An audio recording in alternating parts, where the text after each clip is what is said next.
We'll be back at 11. World News is next.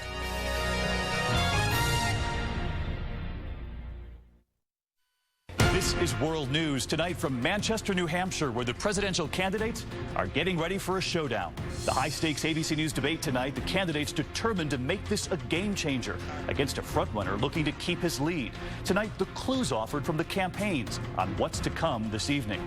It's your voice, your vote, and what you want to hear tonight from New Hampshire to South Carolina, our conversation with the voters, and the one thing they all want to hear. Private portrait, a first look at the First Lady's life in the White House. Why Michelle Obama thought about not moving into 1600 Pennsylvania Avenue when her husband did. Balloon disaster, a pleasure ride turns into nightmare, the passengers jumping from 500 feet. And all access. Tonight, the moments you haven't seen, our stealth behind-the-scenes team, those tiny cameras in hand, the candidate with the secret weapon, the chase down that hallway. Candidate with the secret weapon, the chase down that hallway. And one unforgettable ride on that bike. I like this. From ABC News, this is ABC World News with David Muir. Reporting tonight from Manchester, New Hampshire. Good evening tonight from New Hampshire, and as we come on the air this evening, last-minute preparations in full swing here at St. Anselm College for the primetime showdown tonight. The high-stakes Republican debate right here on ABC this evening. As you know, just 3 days now before the New Hampshire primary, South Carolina coming next. And the candidates know tonight this is their chance to change minds, many of them hoping for a game changer, in fact. And tonight, right here at the debate, three big questions. First, can Mitt Romney, who has a commanding lead in the polls here and now in South Carolina, can he be stopped? Can Rick Santorum, who nearly tied Romney in Iowa this week, keep his momentum going? And many voters watching this debate asking who on that stage tonight can beat President Obama. The road to the Republican presidential nomination runs straight through New Hampshire tonight, and I want to turn first to ABC's Jake Tapper, who is out on the trail tonight right here in Manchester. Jake? Good evening, David. As you say, Romney leads in the polls here in New Hampshire, but all of his rivals need to have a strong, respectable showing here on Tuesday, so they are sharpening their attacks. Tuesday. The former governor of neighboring Massachusetts, who has a $10 million summer home on Lake Winnipesaukee in New Hampshire, today campaigned like the cautious frontrunner he is. Don't get too confident with those poll numbers. I've watched polls come and go. Things change very quickly. Some of Romney's Republican rivals seem astounded that he and his moderate record are cruising to victory. And if they have anything to say for it, they will stop the Romney train. We saw Romney Care be instituted, which was the template for Obamacare. That's the reality of the candidate that we want to put up. Former Pennsylvania Senator Rick Santorum will tomorrow pick up the endorsement of Christian conservative activist Gary Bauer. To defeat Romney, conservatives need to coalesce around one candidate instead of splitting and diffusing their vote. That's what this campaign is right now. The fight to be that non-Romney, the nomney. Newt Gingrich today visited a museum of World War II history in Wolfboro. I look at this tank lovingly because I remember Michael Dukakis.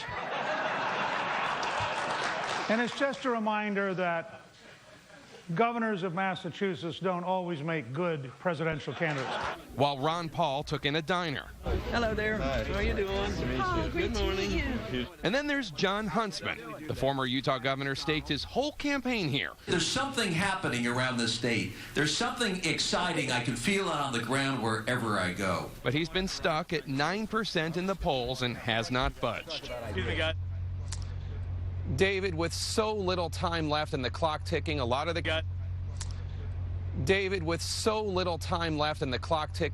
candidates are relying on tonight's debate to speak to the voters of New Hampshire. David. Jake Tapper on the campaign trail. Jake, thank you. We'll see you here in the debate hall shortly. And as Jake reported, the stakes could not be higher. A front-runner looking to keep that lead, and for the others, this is their prime-time shot to try and catch him. So who has the most to gain tonight? Who has the most to lose? ABC's John Carl is here. And John, you heard from many of the candidates firsthand today. A little hint at their strategy to come tonight. Oh, no doubt. And more than anything, tonight is Mitt Romney's big test. In a campaign that has had no fewer than 6 front-runners, he is out to prove that he is the one who can stay on top. For Mitt Romney tonight, the moment of truth. With a narrow win in Iowa and a big lead here in New Hampshire, he's the one in the hot seat. everybody will be gunning for him. He can't be thin-skinned. Anderson, And no more wagers. $10,000 bucks, $10,000 bet. Win the debate, or at least don't lose, and Mitt Romney goes a long way toward winning the nomination. For Rick Santorum, it's opening night, his first debate at center stage. He needs to prove his strong finish in Iowa wasn't a fluke. Newt Gingrich needs a comeback, his chance, maybe his last chance, to stop Mitt Romney and revive his campaign. If I'm happy, short and clear in the debate, I'll be fine. Can you be happy? Can you be happy, short and clear, and still go after Mitt Romney? Look, with a smile, can you go after him? Well, it doesn't hurt me to say he raised taxes. It doesn't hurt me to say that, you know, he appointed liberal judges. It may hurt him, doesn't hurt me. Ron Paul, who has risen to second place here with an army of young supporters, needs to prove he can be accepted by mainstream Republicans. If I do real well and they shun me, they suffer the consequences because they're throwing a lot of independents and young people out and people who want to join the Republican Party. For Rick Perry and John Huntsman, it's make or break. Especially for Huntsman, who quit his job as ambassador to China to run for president and staked his entire campaign on a strong showing in New Hampshire. I know what I've got to do. I've got to be me, and I've got to deliver big in this state. John Carl out talking with the candidates today. John, you were talking to Newt Gingrich there, smile on his face, but it's clear he's got a strategy tonight. Oh, no doubt. You're going to see an entirely different Gingrich from what we've seen in the other debates. Much feistier. He believes that Mitt Romney has gotten a free pass in this campaign, and he intends to end that tonight. Rick Santorum intends to do the same. Certainly, and a little bit different for Rick Santorum because this is the first debate where he's going to be the center of attention. He expects more airtime, more attention than any other debates. He intends to use it to show that he is the one who is the conservative alternative to Mitt Romney. All right, John Carl, we shall see. I'll see you in the debate hall here later as we all watch. We want to show you the latest polling numbers out tonight. First, right here in New Hampshire from our debate partners at WMUR-TV. Mitt Romney far ahead of the pack with 44% here in New Hampshire, more than double his closest rival, Ron Paul. And in South Carolina, Mitt Romney is quickly moving to 37%. And in every election since 1980, the GOP winner in South Carolina has gone on to win the nomination.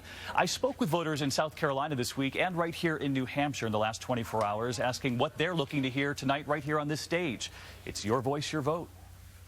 At a spaghetti dinner in Tilton, New Hampshire, something else on the menu, a hunger for answers on the economy. We conducted a sort of experiment, 12 voters right in a row, asking all of them their #1 issue. All 12 said the economy. 11 of the 12 used the word jobs. Definitely the economy. For me personally, I believe it's the economy. The economy. I'm really concerned. Economy. It's the economy. It's the economy, yes. The most important issue? The jobs. I do believe it's jobs. Our kids don't have them, and they're college graduates, and they need them. And in South Carolina this week, we talked with voters there, too. After New Hampshire, they're next. And even in a state where there are more social conservatives, we heard much of the same. There was Gene and Truman Story, who we met on the street. What are you looking to hear from him, Truman?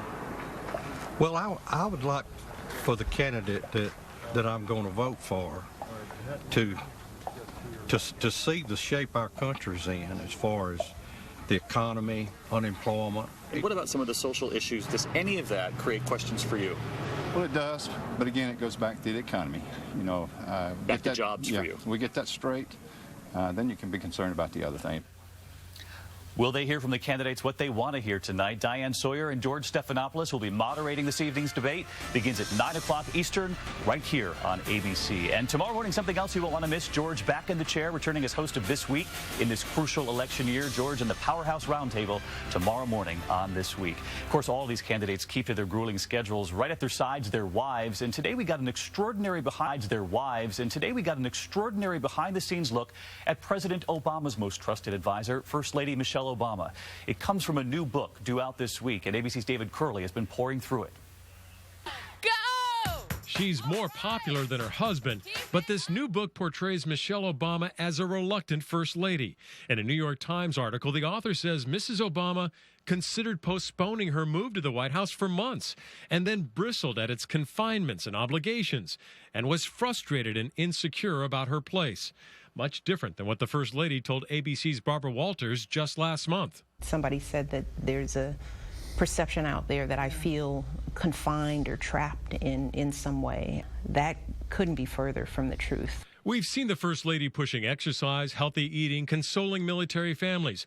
But this new book suggests Michelle Obama has evolved into an unrecognized force behind the scenes.